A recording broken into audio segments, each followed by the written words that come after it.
ایسے بھی لوگ ہیں جو ان مبارک راتوں میں بھی فضیلت سے محروم ہوتے ہیں، اور ہر ایک کا حدیث میں ذکر ہوا ہے۔ پہلا وہ شخص ہے جو کفر اور شرک میں مبتلا ہوا، کفر اور شرک سے بچنا چاہیے۔ دوسرا وہ شخص ہے جو کینور بغض رکھنے والا شخص ہوتا ہے، ایسے شخص کی اللہ تعالیٰ ایسے مبارک راتوں میں بھی مغفرت نہیں فرماتے ہیں۔ تیسرا وہ شخص ہے جو رشتہ داری توڑنے والا ہوتا ہے۔ چوتھا ناحق قتل کرنے والا ہے۔ پانچواں والدین کی نافرمانی کرنے والا، اور چھٹا زانیہ عورت ہے۔ لیکن ان تمام کا احادیث میں ذکر ہوا ہے، اور یہ ساری چیزیں گناہ کبیرہ میں سے ہیں۔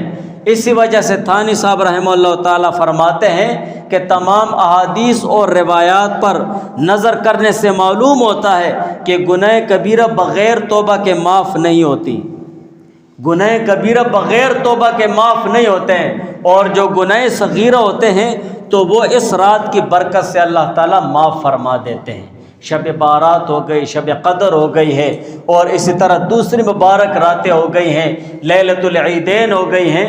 اللہ تعالیٰ ان راتوں کی برکت سے اگر ان راتوں میں کوئی عبادت نہ بھی کرے لیکن گناہ سے بچے، تب بھی اللہ تعالیٰ صغیرہ گناہ معاف فرما دیتے ہیں۔ لیکن گناہ کبیرہ کے لیے ضروری چیز کیا ہے؟ توبہ اور استغفار ہے، توبہ اور استغفار ہے۔